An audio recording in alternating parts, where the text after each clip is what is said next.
Olá, o programa 40 Minutos está no ar, aqui pela sua Foz TV. Hoje entrevistando o empresário José Zóboli. Senhor Zóboli, seja bem-vindo ao nosso programa. Posso tratar de você? Como tu quiser. Então, muito obrigado pelo convite, poder participar desse programa 40 Minutos. É uma satisfação em poder estar aqui nessa comunidade, né? Colocando um pouquinho da história, um pouquinho das experiências, né? Sim. Trazendo e compartilhando algumas mensagens aí para o público de Foz do Iguaçu. Sim. O senhor é um empresário de grande sucesso, muito conhecido aqui na região, conhecido já por toda a comunidade. Eu gostaria que antes que a gente entrasse nessa área, que o senhor explicasse o segredo do seu sucesso, vamos falar um pouco sobre sua vida. Como você deu sua vinda para Foz do Iguaçu? No final dos anos 50, meus pais vieram de Santa Catarina para o Paraná. Uhum. Vieram para Medianeira, na época ainda, tudo mato, tinha 5, 6 casas, assim por diante. E montou uma serraria. E ficou uns 10 anos nessa área industrial. Mais tarde entrou na área de avicultura, suinicultura, pecuária, assim por diante. Uns 13 anos de idade eu fui estudar, né? O negócio era ser padre. Foi para onde? Eu fui para Cafelândia. Mas tem um jeito de padre mesmo. É um bom nome, né? Sim. É uma boa profissão também, né? Sim. Uma boa missão, né? Eu fiquei seis meses no seminário, depois vim para Foz do Iguaçu em 68, fiz o primeiro ano do ginásio. Sim. Né? No colégio agrícola. Mas ficou 6 meses e não deu certo lá o estudo para padre? As coisas acontecem, né? Viveu num mundo de mutação, de mudanças. Você não se adaptou? Não, aquela coisa de da família ter ser irmã naquela época, ou outro ter ser padre. Antigamente tinha isso, né? Tinha isso, né? Isso. Exatamente. Tá? E eu acho que meus pais foram infelizes na escolha. Você tinha sido sorteado para ser padre na família. Exatamente. Em quantos irmãos? Nós somos em 10. Opa, 6 quase homens um time. e 4, 6 homens e 4 mulheres. E alguma chegou a ser freira ou não? Ninguém. Nem um padre, nem uma irmã, nem uma freira. Sim. Decepcionaram os pais. Coitado. Não atingiram os objetivos deles. Sim. E você se criou em Foz do Iguaçu, então, aqui, conheceu todo o nosso desenvolvimento? Não foi assim? Não foi, não. Que em 68, fiz o primeiro ano do ginásio, depois voltamos para Medianeira. Aí meu pai me colocou a trabalhar na cerâmica. Sim. Né? Ganhava 100 cruzeiro, gastava 100 cruzeiro, porque ele morava no interior, né? Assim por diante, né? Então, eu estava na cerâmica. Aí comecei a fazer o segundo ano do ginásio, e fui trabalhando. Em 74, fui servir em Brasília, naquela época. O pessoal do Sul ia para Brasília para ser guarda do Exército? Do Exército, do Batalhão da Guarda Presidencial. Né? E fiquei em 74 servindo em Brasília, depois retornei, trabalhei na Cotrefal, hoje Cooperativa Lara. Né? E trabalhei até 91. Aí tive toda uma carreira desde 75 até 91, desde o cafezinho, limpando o chão, até o cargo de contador, de gerente de recursos humanos, de gerente de informática, gerente de OM, organização e métodos, e o último cargo na Cotrefal, hoje Lara, gerente financeiro. Sim. Né? Teve uma carreira promissora dentro da Cotrefal. Sim, e depende do foco de cada um, né? Sim. A gente conversa isso mais depois, mas o objetivo era vencer, e assim sempre foi minha caminhada, o meu foco, né? Então eu me formei como técnico de contabilidade, fui contador da Cotrefal, né? Fizemos um trabalho muito lindo, né? Muito respeitado, né? Como te falei, assumi diversas gerências na empresa, né? E até uma das marcas que na época de 91 deixei, a marca Lara. Lara? Lara. Você foi Lara. O criador dessa marca? A marca foi registrada por mim mesmo no Sim. Instituto Nacional de Propriedade Industrial, né? E por que você escolheu essa marca? Família, Sim. comunidade, cooperativismo, né? Cooperativa em si, né? Mesa, família, valores, né? Mas o Lara tem esse significado? Lar é esse o significado, né? Sim. Família, né? Associativismo, né? Sim. Comunidade, né? E do campo à mesa, né? do consumidor, do produtor, né? Sim. Tá. E por que você resolveu parar ou saiu? Teve outro empreendimento para frente? Não, acontece o seguinte, Heitor, acontece que já em 85, 86, eu já andava espalhando o meu currículo Campo Grande, Curitiba, Sim. que eu queria um novo cargo executivo, eu queria mudanças, né? Eu queria sair do trabalho, já 19 anos de cooperativa, eu queria Já tinha alguma cumprido tua missão ali, queria partir para uma outra? Exato, e as coisas não acontecem por acaso, porque isso não fechava. Sim.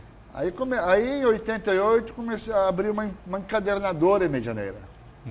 Você passou a ser patrão daí? Não, uma encadernadora, que faz aquelas capas duras, livro diário, livro razão, fazíamos paz-catálogo, fazíamos cardápios para a rede hoteleira aqui de Foz, Argentina, cardápios assim, personalizados, né? Mas ainda trabalhava, isso foi em 88, quando nós abrimos a encadernadora. Mas eu fiquei até 91 na cooperativa. Sim. 2 anos, sim, aí saí da cooperativa e vim montar uma copiadora em Foz do Iguaçu. Sabia que havia carência de mercado nessa área. Além de encadernações que nós atendíamos, Foz, Medianeira, Pato Branco, Guarapuava, até Rolândia. Nós tínhamos 6 pessoas que trabalhavam só nisso. Mas tinham poucas empresas nesse ramo em Foz do Iguaçu? Tinha só uma empresa em Cascavel, que demorava 30 dias para entregar os trabalhos de contábeis, livro diário, livro razão. Tinha aqui, tem hoje o Sargento, que é um cadernador, que continua fazendo um trabalho muito bonito ainda, mas o objetivo dele era quem procurava, e nós buscando essa clientela, entende? Sim. Então, quando eu comecei a preparar meu campo, antes de sair da Lara, né? Sim. Aí vim montar essa empresa em Foz do Iguaçu, de copiadora, encadernadora, aí fomos entrando no ramo de material de escritório, aí foi toda uma evolução aí da Incopel e da Macropel. Sim. E hoje você está só nessas duas atividades ou tem mais coisas, aí, mais investimentos além disso? Nós temos a Incopel, a papelaria, livraria, nós temos a Incopel Cópias. Você tem investimento fora da cidade? Temos a Macropel, que é atacado e varejo, e temos uma empresa em Itajaí. Sim. No ramo só de informática, cabeamento, VoIP, TeamClient, né? Que é os novos computadores que estão surgindo aí, mais para a rede, que não precisa mais, uma miniatura de um computadorzinho, né? Perfeito?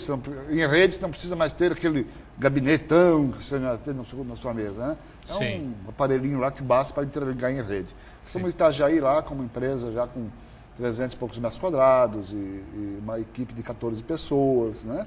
E aí eu estou fazendo esse... Você viaja sempre Itajaí e Foz do Iguaçu, então? Sim, sempre sim. nesse...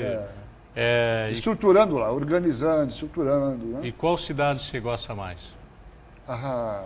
Quando estou chegando aqui perto de Foz do Iguaçu e Toura, eu começo a sentir o prazer de chegar em Foz. Ah, é? Porque para avaliar, você conhecer. E a gente tem o costume de supervalorizar o que é de fora, né? Sim. Até a mulher, muita gente esquece dela, né? E quando começa a ver, você tem a melhor mulher ao seu lado. Tem isso também, né? Depois que a gente descobre, às vezes demora um pouco. A preciosidade está ao seu lado, muito bem. Então, quando você começa a chegar em Foz, você começa, puxa vida, que terra bonita, né? Que lugar gostoso, sabe? Né? Existe uma problemática em Foz e Itajaí. Itajaí, o que tem de pedinte naquela cidade, sim. O que tem de roubo, insegurança, mortes, assassinos, eu acho que é menor que Foz do Iguaçu. Aquela cidade cresce. Isso quer dizer que lá supera a Foz ou Me assusta Sim. que existe lá um pânico em relação à insegurança. Ah, sim. Um pânico. Bom, a Muito minha maior empresa... que aqui, então. Já fomos assaltados lá uma vez. Sim. Lá. Aqui fomos uma vez. Em quase 15 anos de Foz do Iguaçu. Sim, então já foi aqui e lá também, mas nós vamos continuar falando sobre isso no próximo bloco, vamos tá? lá. Porque nós vamos para o intervalo comercial e voltaremos logo em seguida com o programa 40 Minutos.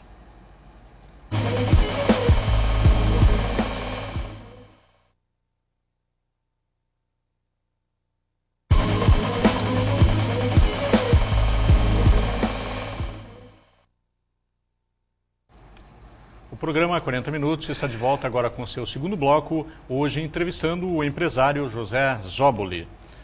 Zoboli, você estava falando que foi assaltado uma vez aqui em Foz do Iguaçu e uma vez em Itajaí.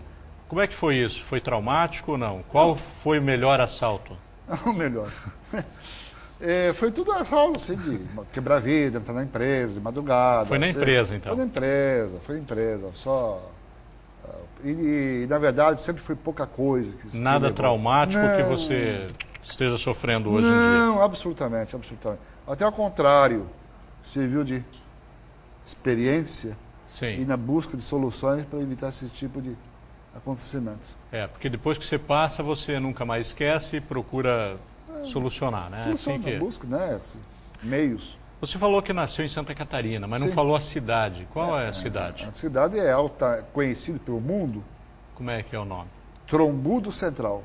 Mas você tem certeza que isso existe ou é um palavrão? Não, existe sim. É uma cidade que na década de 50 era industrial, ferrovia, e parou tudo. Mudou os trajetos, a indústria Lourens. Já ouviu falar de Lourens? No ramo de fecularia, polvilho, farinha, essas coisas. Surgiu, foi lá. Meu pai trabalhou, inclusive, nessa indústria naquela época. Mas é um nome estranho, Trombudo. Quem nasce em Trombudo é o quê? Eu nem sei se é trombudoense, o que é isso. E nem quero saber também. Centralizado, a maioria acho que não quer entrar nesse detalhe. Trombudo. Nem sei. Sim. E nem fui olhar no dicionário e não vou também olhar. E não quer saber as origens também. Não. Bom, você não chegou, disse que saiu de lá quando era criança, não chegou a conhecer bem a cidade naquela época para comparar com Foz do Iguaçu também, né? Não tem que comparar, é uma cidade muito pequena. Muito pequena. 5 mil habitantes hoje, por aí. E você vem de uma família assim abastada ou necessitada? Qual é o tipo de família que você tem origem? Mediana. Mediana?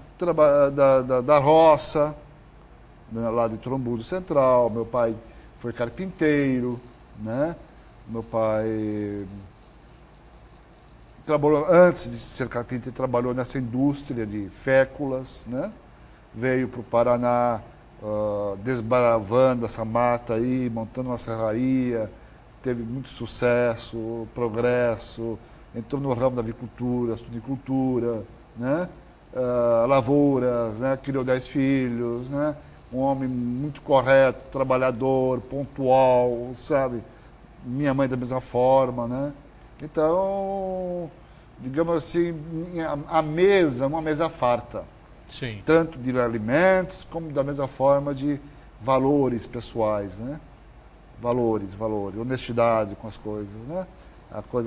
A moral, a ética, né?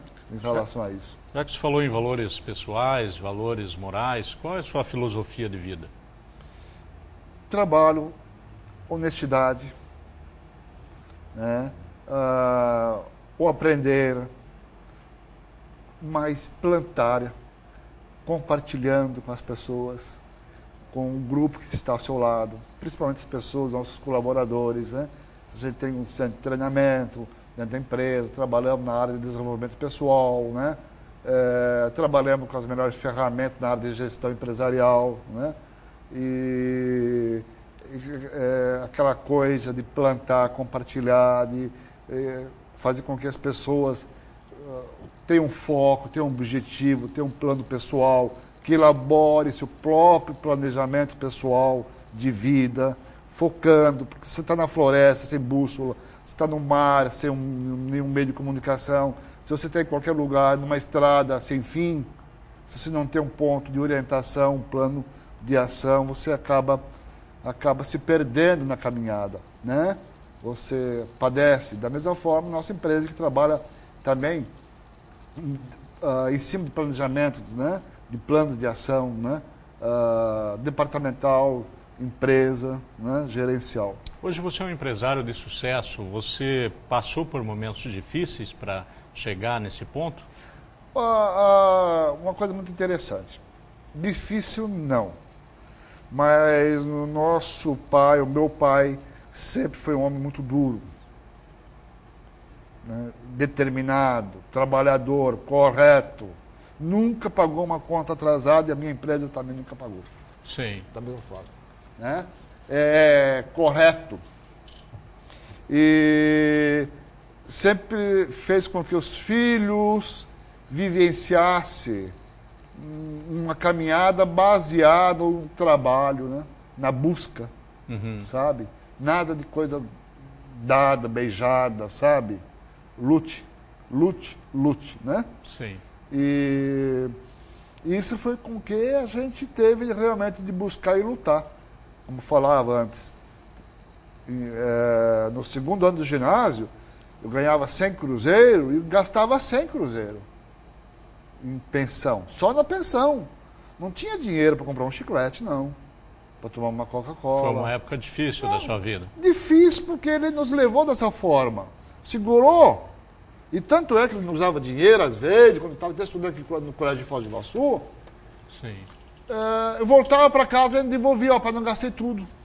Tinha que devolver ainda aquele dinheiro. Tinha, mas você acabava com uma forma de retribuição, de compensação, de agrado, devolvendo. Devido à austeridade. Uma prestação austeridade de conta. que vocês eram conduzidos. Exatamente, quer dizer, as coisas não acontecem por acaso, né? Então, Sim.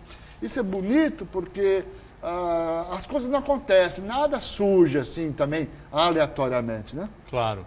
Muito trabalho mesmo, né? E você que vivenciou esse lado da ética e da moral com muita persistência, como que você avalia, compara talvez com a atualidade? Por que está acontecendo tanta desmoralização dessa parte do ser humano? Mas isso não é de hoje. Isso é uma coisa histórica lá. Não, porque eu vejo que os antigos falam constantemente em relação a isso, os mais antigos. E agora a gente vê que parece que você dever para todo mundo e tal é uma satisfação até pessoal. É uma vergonha, a perda de valores, né, das pessoas, né?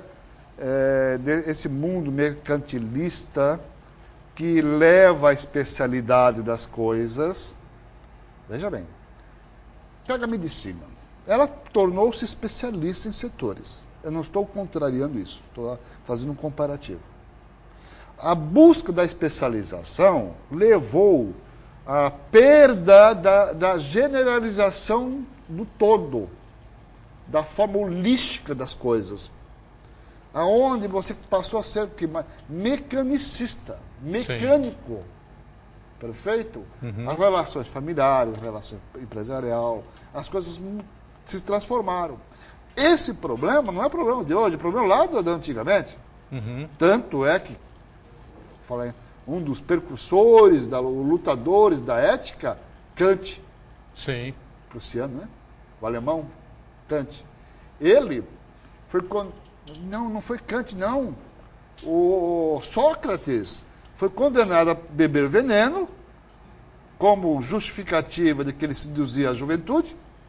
Acho que foi Aristóteles. Aristóteles que fez isso. Sócrates. Ele teve que tomar a cicuta.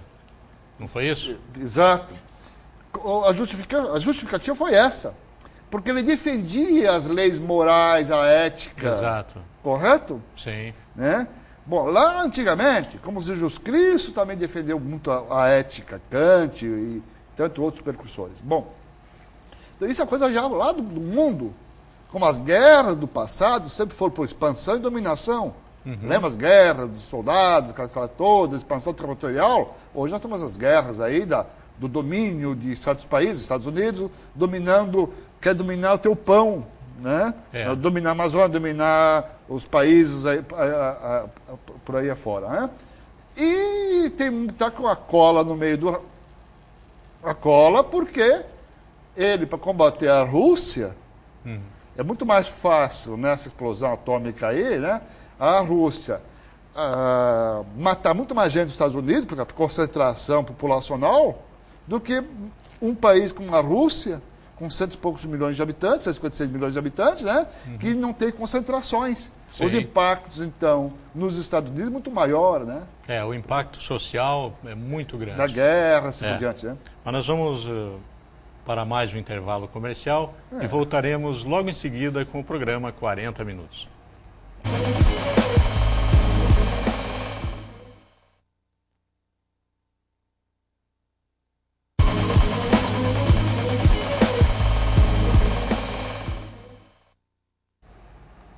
O programa 40 Minutos está de volta agora com seu terceiro e último bloco, hoje entrevistando o empresário José Zoboli. Zoboli, conta pra gente qual é o segredo de todo esse teu sucesso, esse teu crescimento que você vem mantendo e expandindo, inclusive, o mercado.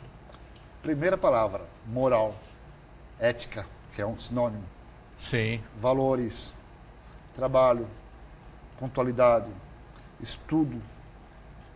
Estudar, compartilhando com as pessoas. Vendo o seu amigo, suas pessoas ao lado, o empresário ao lado, as lojas ao lado, como amigos e parceiros. Né? Porque se não vão não vão bem, sim, ninguém irá bem. Bom, aí você cresce com uma boa sustentabilidade, porque existe o que não tem ética e está crescendo também. Mas você viu alguma coisa nessa vida onde as pessoas que ganham fácil, constroem fácil, será que isso está sustentado em pilares acimentados? Não, eu vejo, realmente, sempre a gente vê uma queda súbita, a pessoa que é mais próxima a gente vê que não dorme tranquila, né? Existe isso. Para quê? Para que viver dessa forma?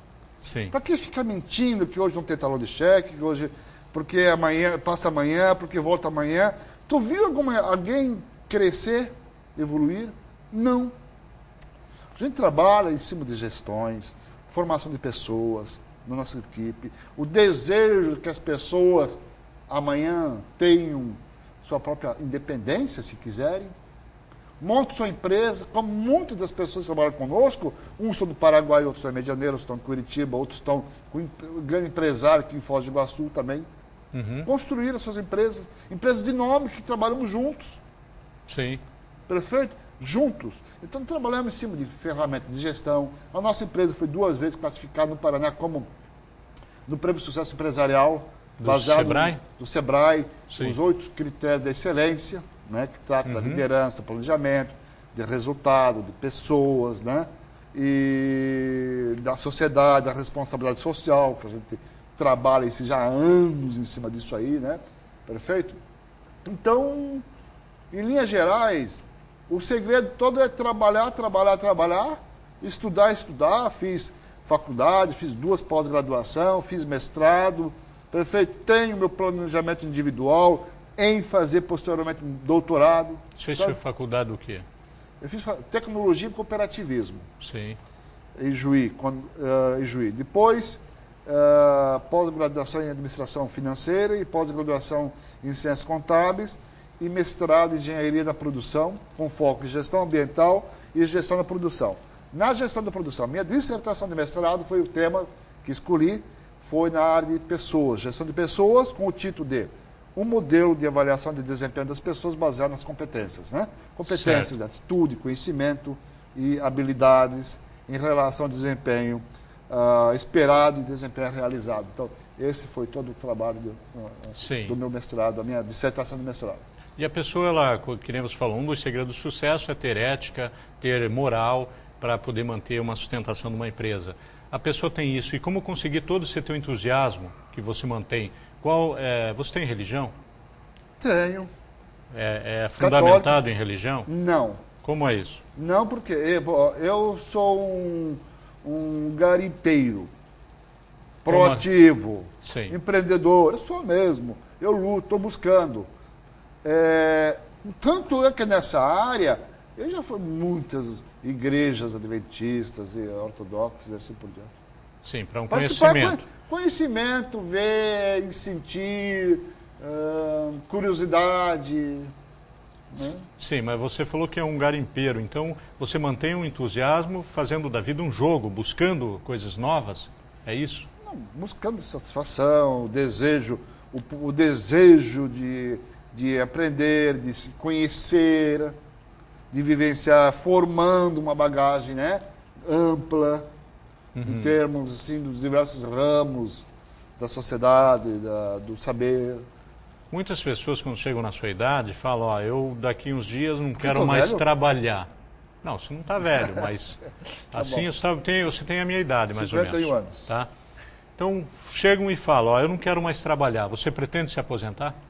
Logo, pelo menos? Não. Eu tenho um plano estipulado de futuro. Tenho um planejamento individual, o que eu quero na família, na sociedade, o que eu espero no estudo, passeios. Eu tenho uma coisa determinada e atualizada constantemente. E essa ideia, inclusive, que a minha empresa trabalha dentro dessa ideia, e a nossa equipe também recebe esse tipo de ensinamentos. Sim. Nas nossas reuniões gerais. Então, é a busca constante. E a aposentadoria, para mim, é um certificado, né, da morte. Você vê dessa forma. Você não deve nunca deixar de trabalhar. Sim. Você fica ocioso. Você tem que complementar seu dia a dia com esporte, com lazer, com religião, com leitura, com alimentação. Se manter ocupado. Tem que manter-se ocupado. Eu quero dar uma reduzida, sim. Quer dizer que mente Eu vou parada, reduzir. cabeça parada, é oficina do diabo, é que nem fala. Com certeza. Só dá confusão. Sim. Né? Então, vamos falar um pouco sobre a política, mas antes disso eu gostaria que você me falasse o seguinte: o que você gosta e o que não gosta aqui em Foz do Iguaçu, já que você está também fazendo um intercâmbio com várias cidades? A Foz do Iguaçu ela é rica em belezas naturais, né? Países, pessoas, essa miscigenação de raças é uma coisa assim, diferente em relação às demais cidades, mas tem como um lado muito bom e positivo desse conhecimento, né, plural que você acaba tendo, né? As riquezas naturais e assim por diante. Em relação a outra cidade, tem as suas diversidades, suas características, perfeito? Onde Itajaí, nós estamos, uma cidade lá portuária, tá crescendo, tá mar, é muito bonito, né? Mas aqui, quando você chega em Foz do Iguaçu, você vê essas riquezas, coisas tão belas que, Sim. Né, que a gente vivencia. As belezas naturais. E em relação à política, você está satisfeito? Não, é uma vergonha. De falta de valores, né? Da prestação de contas só na época política. Por que a gente presta conta ao povo que te elege só no final do ano, só na eleição? Por que tu tem abraços e beijos e carinhos só em épocas de eleição? Na eleição. Por que nós estamos esquecidos? Não podemos generalizar, não. Claro. Até nosso prefeito aqui é uma pessoa assim, né, nota 10, né? Sim, é uma pessoa muito boa, um grande batalhador, com diferenciais. Mas a política é uma podridão. Sim. O maior exemplo, né, o pior exemplo que você pode dar de ética e valores está na política. Sim. Prefeito, é nojo. Nojo receber carinho e abraços quando... Em época de campanha. Por que não prestamos conta disso? Isso é abusar dos valores das pessoas. Sim. É abusar dos pobrinhos, principalmente, que têm pouca cultura e poucos conhecimentos. É uma exploração, realmente. Exploração, é vergonhoso. Sim. E Zóboli, para encerrar, o que você gostaria de falar? Para que reflitam muito a respeito desse momento político, né? Para que se escolha o melhor. Sim. Um melhor que dirige essa nação, esse Estado, né? e que faça uma reflexão baseada nessa informação que acabo de colocar, porque nós somos altamente usados, principalmente as pessoas de baixo conhecimento, de baixa informação, acaba sendo influenciado, né? Sim. Para o voto. É. E trabalho, estudar e compartilhar, né? Plantar, porque amanhã novos sementes, novos frutos e nos cabe deixar nessa vida, né, um bom exemplo. Né? Exatamente, Digno. Um bom exemplo. E o nosso problema é cultural e vai demorar um pouco ainda para que seja solucionado. Exatamente.